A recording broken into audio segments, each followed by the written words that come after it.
तो इसी स्कूल में लगेगी नीचे।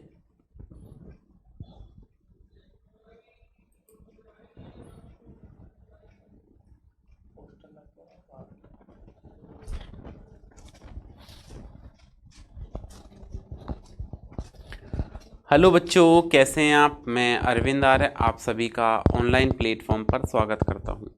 तो ये जो कैपेसिटर वाला चैप्टर है, ये लगभग हम काफ़ी कुछ पढ़ चुके हैं अभी, लेकिन फिर भी कई सारे टॉपिक इसमें बाकी हैं। तो आज एक और टॉपिक लेके आए हैं जिसमें हम क्या पढ़ेंगे, गोलीय संधारित्र की धारिता। क्या पढ़ेंगे, किसके बारे में पढ़ेंगे, गोलीय संधारित्र की धारिता के बारे में पढ़ेंगे। तो आज का हमारा टॉपिक है गोलीय संधारित्र की धारिता के लिए व्यंजक। समझ जाइए, फिर आपको इसके नोट्स भी सेंड कर दिए जाएंगे, ठीक है।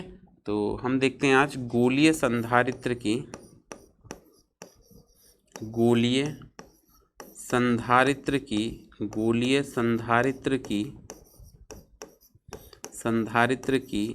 धारिता के लिए व्यंजक। गोलीय संधारित्र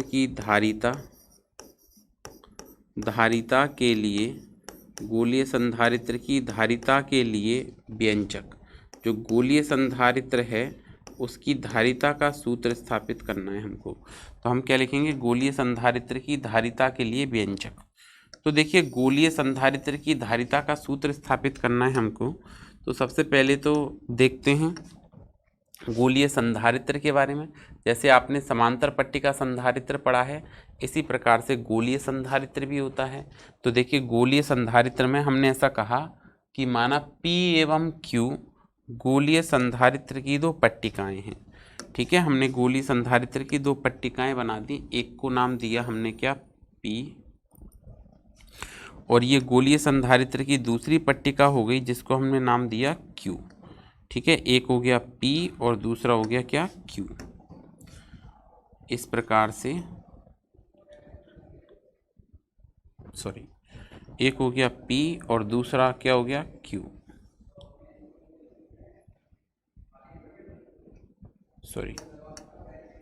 चलिए ऐसे बना लेते हैं। एक तो हो गया P और दूसरा क्या हो गया आपके पास, Q। ये गोलीय संधारित्र की दो पट्टिकाएं हो गई, दो गोले ले लिए हमने, एक को नाम दिया P और दूसरे को क्या नाम दिया, Q।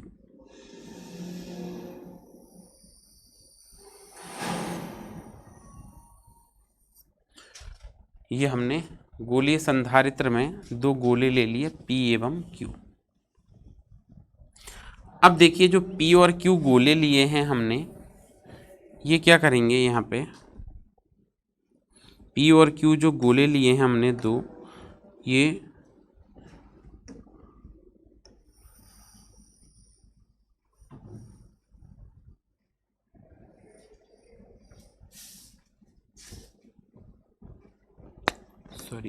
ड्रॉ करना ही पड़ेगा।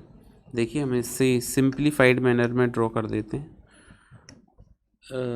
इस तरह से थोड़ा सा डायग्राम बढ़िया नहीं बनेगा, बट कोई प्रॉब्लम नहीं, आप समझ जाएंगे। ये P और Q गोलीय संधारित्र की दो पट्टिकाएं हो गई, ठीक है।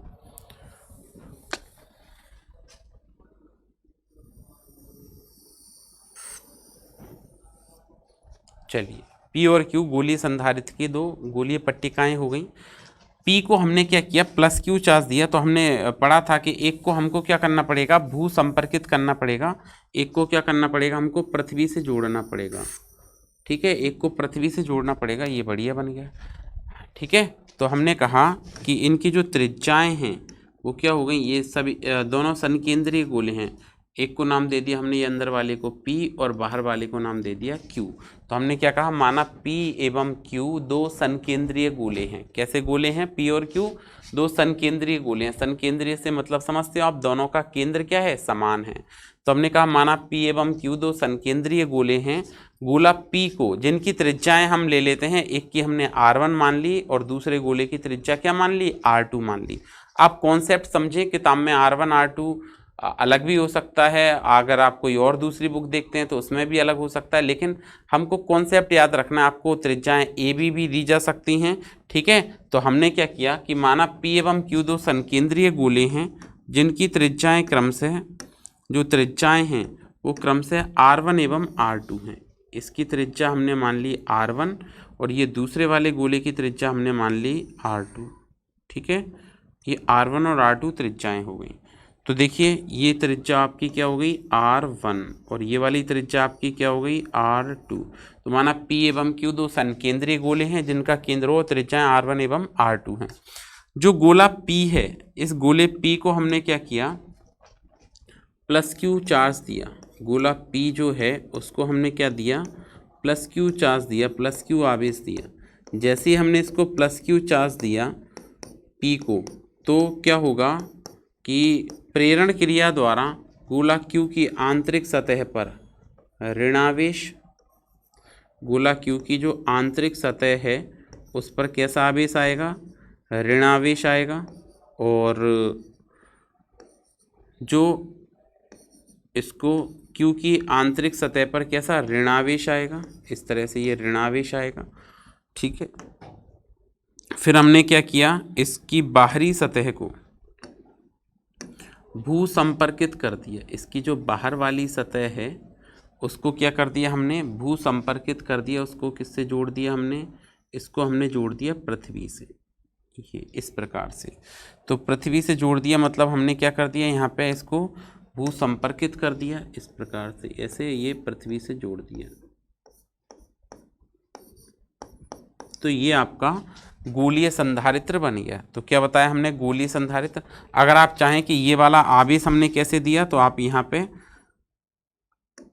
यहाँ पे एक विद्युत रोधी एक पदार्थ का हमने कीप लगा दी जिसके द्वारा हम आवेश भी ट्रांसफ़र कर सकते हैं, आवेश दे सकते हैं। वैसे इसकी आवश्यकता है नहीं कि सिंपल ये क्या है, आवेश देने के लिए है। वैसे अगर आप नहीं भी बनाएंगे तो कोई समस्या नहीं है। तो देखिए हमने क्या कहा, माना P एवं Q दो संकेंद्रीय गोले हैं जिनका केंद्र O है तथा त्रिज्याएं R1 एवं R2 हैं। जब गोला P को हम बाहरी सतह से धनावेश देते हैं तो Q की आंतरिक सतह पर ऋणावेश और बाहरी सतह पर धनावेश प्रेरित हो जाता है। क्योंकि इसको हमने भू संपर्कित कर रखा है तो यहाँ से कुछ इलेक्ट्रॉन आएंगे और क्या करेंगे, क्योंकि बाहरी सतह के धनावेश को समाप्त कर जाएंगे, और समाप्त कर जाएंगे तो ये क्या बन जाएगा, यहाँ पे एक कैपेसिटर बन जाएगा, एक संधारित्र बन जाएगा। ये बात समझ में आ गई। अब हमने क्या करना है, इन दोनों गोलों के कारण क्या ज्ञात करना है, विभव ज्ञात करना है। ठीक है, दोनों गोलों के कारण क्या करना है, कुल विभव ज्ञात करना है। तो एक एक करके गोलों की बात करेंगे। तो सबसे पहले गोले की बात करेंगे ए की। तो गोला ए के कारण कुल विभव। ठीक है, सबसे पहले क्या बात करेंगे, गोला ए के कारण कुल विभव। ध्यान से समझिएगा कॉन्सेप्ट। तो हमने क्या कहा, यहाँ पर गोला ए के कारण कुल विभव, गोला ए के कारण,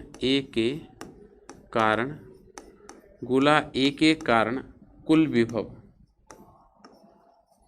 गोला ए के कारण कुल विभव। तो गोला ए के कारण जो कुल विभव प्राप्त होगा वो कितना होगा, तो हम लिखेंगे गोला ए के कारण कुल विभव वी ए बराबर V P plus we Q.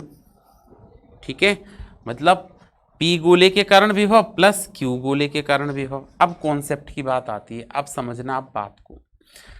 जब मैं गोला P के कारण विभव ज्ञात करूंगा, तो P के कारण विभव ज्ञात करूंगा मतलब ये गोले के सापेक्ष, ये जो है बाहर वाला गोला है वो इसके सापेक्ष कैसे स्थित है, ये बिंदु बाहर स्थित है। कैसे स्थित है, बाहर स्थित है। समझे बात को, मैं दोबारा से आपको ये डायग्राम में बता देता हूँ। मान लो कि आपके पास थोड़ी देर के लिए ऐसा मान लिया हमने कि ये एक गोला हो गया। कौन सा गोला हो गया, ये गोला हो गया आपके पास P। कौन सा गोला हो गया, P।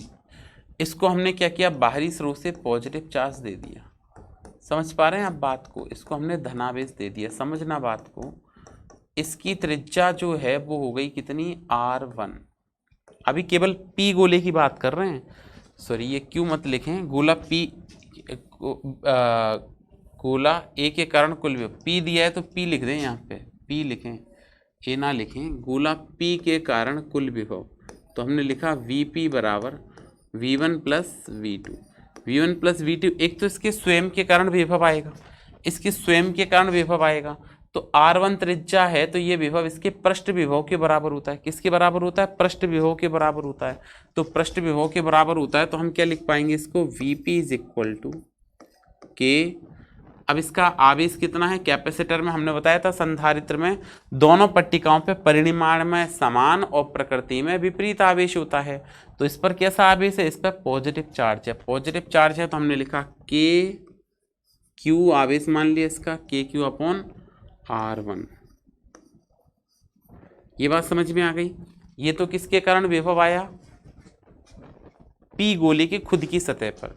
और P पे एक और विभव आएगा क्योंकि इस P गोला के सापेक्ष ये जो दूसरा गोला है वो बाहर स्थित है, तो इसके सापेक्ष ये बिंदु क्या है, गोले के बाहर है। कहाँ है, गोले के बाहर है। और गोले के बाहर है तो आप क्या लिखेंगे, प्लस K, इसका आवेश कितना है -Q, क्योंकि विभव अदिश राशि है और बाहर स्थित है तो आप त्रिज्या क्या लेंगे R2। जैसे मैं एग्जाम्पल बता दूं, हमने ऐसे पढ़ा था कि मान लो कि इसको हम थोड़ी देर के लिए क्या मान लेते हैं कि अंदर वाली त्रिज्या तो है कैपिटल R और बाहर वाली त्रिज्या जो है ये है कैपिटल R और ये है स्मॉल r। तो मैं कहूँ इसके कारण कुल विभव, तो आप कहोगे पृष्ठ विभव के बराबर KQ अपॉन कैपिटल R। मैं कहूँगा इस जब बिंदु बाहर स्थित है तब विभव, तो आपने पढ़ा था K capital Q upon small r, यही तो पढ़ा था। तो अभी अंदर वाले गोले की त्रिज्या क्या है R1, तो KQ अपॉन R1। बाहर वाले की क्या है R2, तो K -Q अपॉन R2। ये बात क्लियर हो गई। अच्छा जी, अब देखिए अगर ये वाली बात क्लियर हो गई तो इसके बाद हम आगे चर्चा करेंगे। तो देखिए क्या बनेगा, ये सॉल्व किया तो P के कारण कुल विभव आया VP is equal to KQ upon R1 plus minus KQ upon R2। ये बात समझ आ गई आपको। अच्छा देखिए ये भी ध्यान रखिए कि अगर अंदर वाले को आवेश अलग दे देंगे, बाहर वाले को अंदर को नेगेटिव कर देंगे और बाहर को पॉजिटिव कर देंगे तो भी अलग हो जाएगा ये सॉल्यूशन, ठीक है ना। तो कॉन्सेप्ट समझिए, क्या कॉमन आ रहा है दोनों में से, KQ कॉमन आ रहा है तो VP इक्वल टू KQ को हमने कॉमन निकाला। यहाँ पे क्या बचा 1/R1 माइनस 1/R2। सॉल्व करेंगे तो एलसीएम ले लेना, एलसीएम लेंगे तो KQ या K की वैल्यू रख देते हैं। K की वैल्यू क्या होती है 1/4 पाई epsilon not, 1/4 pi epsilon naught into Q, और यहाँ पे एलसीएम आ जाएगा, क्या आएगा R1 R2। तो ये बनेगा क्या R2 minus R1, R2 minus R1 अच्छा जी, तो ओवरऑल हम कहेंगे कि यहाँ पे ये वैल्यू जो रह गई वो रह गई VP इज इक्वल टू गोला P के कारण कुल विभव VP equal to Q upon 4 pi epsilon naught into R2 minus R1 divided by R1 R2। ये आपका समीकरण नंबर बन गया कौन सा, पहला। ये P के कारण कुल विभव ज्ञात कर लिया, बात समझ में आ गई। अब हम बात करते हैं गोला Q के कारण कुल विभव। ये तो गोला P के कारण कुल विभव आ गया। अब हमने चर्चा किसकी की, गोला Q के कारण कुल विभव। तो हमने लिखा यहाँ पे क्या, गोला Q के कारण, गोला Q के कारण, Q के कारण कुल विभव, गोला Q के कारण कुल विभव कितना बनेगा। तो अगर हम Q की बात करें तो हम लिख पाएंगे VQ इज इक्वल टू 0। अब 0 क्यों हुआ, क्योंकि अगर जब भी मैं गोला Q की बात करूंगा तो ये पूरा का पूरा आवेश गोले के अंदर स्थित है। पूरा का पूरा आवेश कहाँ स्थित है, गोले के अंदर, और गोले के अंदर स्थित है तो हमको ये पता है इसके कारण कुल विभव जो आएगा वो पृष्ठ विभव के बराबर होगा। कुल विभव जो आएगा वो किसके बराबर होगा, पृष्ठ विभव के। इसकी पृष्ठ किससे जुड़ी हुई है, पृथ्वी से जुड़ी हुई है। तो पृथ्वी का विभव क्या होता है 0, इसलिए इसका विभव भी क्या होगा 0। पृथ्वी का विभव क्या होता है 0, इसलिए संपूर्ण गोले के कारण कुल विभव भी कितना होगा 0। तो हम यहाँ पे लिख देंगे क्योंकि, लिख देंगे क्या, क्योंकि गोला Q, क्योंकि गोला Q को पृथ्वी से या भू संपर्कित किया गया है, भू संपर्कित, गोला Q को भू संपर्कित किया गया है,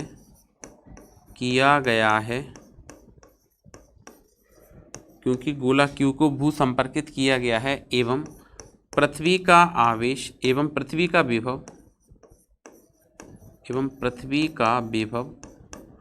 पृथ्वी का विभव शून्य होता है, पृथ्वी का विभव शून्य होता है, शून्य, पृथ्वी का विभव शून्य होता है, अतः ये क्या हो जाएगा, 0 हो जाएगा। तो ये बात क्लियर हो गई। अब ये P के कारण विभव आ गया, Q के कारण कुल विभव आ गया। अब हम बात कर सकते हैं किसकी, गोलीय संधारित्र की। तो देखें गोलीय संधारित्र का कुल विभव क्या बात करेंगे, गोलीय संधारित्र का, गोलीय संधारित्र का, गोलीय संधारित्र का कुल विभव, गोलीय संधारित्र का कुल विभव। अब हम चर्चा करें कि गोलीय संधारित्र का कुल विभव कितना बनेगा। तो ये हो गई इक्वेशन नंबर 2, इक्वेशन 2 हो गई। तो हम कहेंगे गोलीय संधारित्र का कुल विभव। तो देखिए हमारे पास P के कुल विभव चाहिए, तो V बराबर P के कारण कुल विभव प्लस Q के कारण कुल विभव।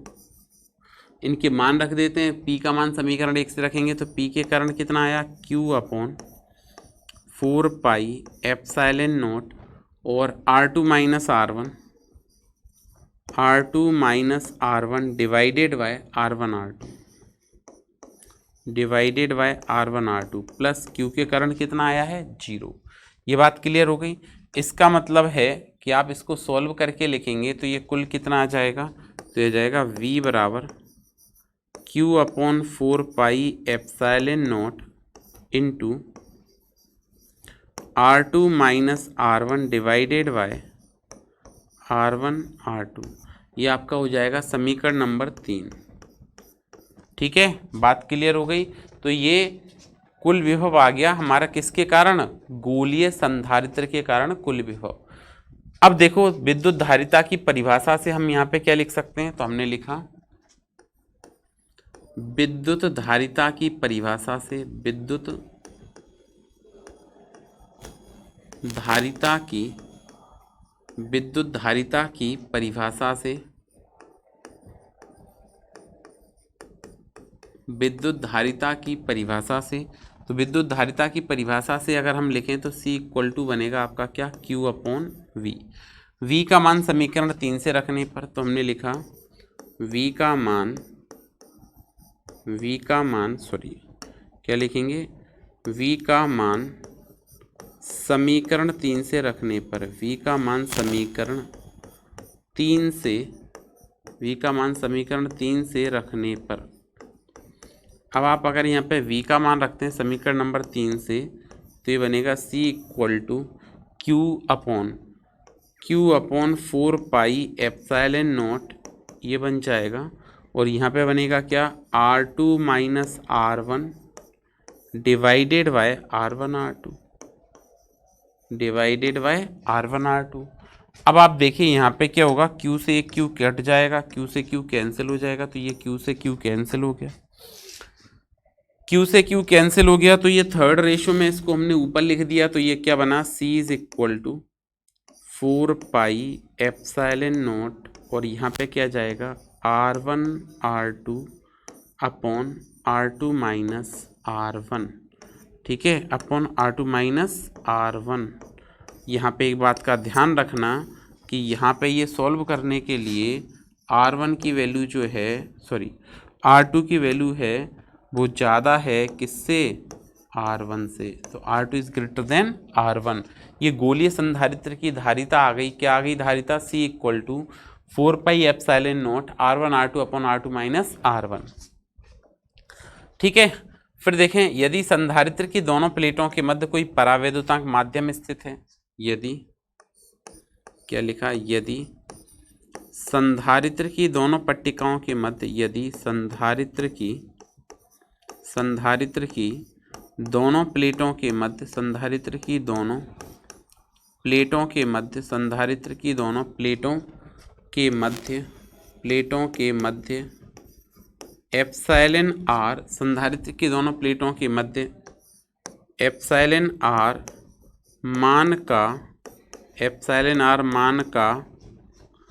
मान का कोई परावैद्युतांक माध्यम स्थित है, मान का कोई परावैद्युतांक, मान का कोई परावैद्युतांक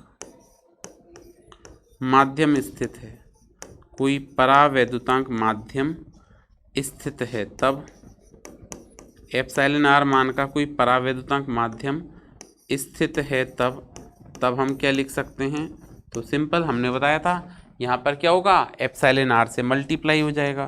तो एप्सिलॉन आर से मल्टीप्लाई हो जाएगा तो हम इसमें लिख सकते हैं क्या, C is equal to 4 pi epsilon naught epsilon R, 4 pi epsilon naught epsilon R R1 R2 divided by R2 minus R1 divided by R2 minus R1, ये फॉर्मूला आपका रह जाएगा। फिर बात क्लियर हो गई? ठीक है। तो अगर एप्सिलॉन आर मान का परावैद्युतांक माध्यम स्थित है तो ऐसे सॉल्व करना है। अब आप देखिए यहाँ पे इस तरह का न्यूमेरिकल सॉल्व करने, वो ये डेरिवेशन सॉल्व करने के कई सारे यहाँ पे प्रोबेबिलिटी बन सकती हैं। क्या क्या प्रोबेबिलिटी बनेंगी? सबसे पहले अंदर नेगेटिव कर दें, बाहर पॉजिटिव कर दें, ऐसा भी हो सकता है। ये नेगेटिव कर दिया, ये पॉजिटिव कर दिया, तो ये पहली वाली वैल्यू जो है वो नेगेटिव आएगी और दूसरी वाली वैल्यू आपकी पॉजिटिव आएगी, ध्यान रखना। ऐसा भी कर सकते हैं कि मान लो कई बार ऐसा लिखने में आ गया, इसको R1 लिख दिया, इसको R2 लिख दिया। बात क्लियर हो रही है?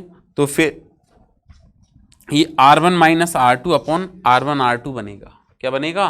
तो ये डिपेंड करता है कि आप किस तरह का कॉम्बिनेशन लेते हैं। तो ये गोलीय संधारित्र की धारिता का सूत्र हो गया। आज के लिए इतना ही, कल फिर से मिलेंगे एक और नए कॉन्सेप्ट के साथ। तब तक पढ़ते रहिए, सुरक्षित रहिए। Thank you.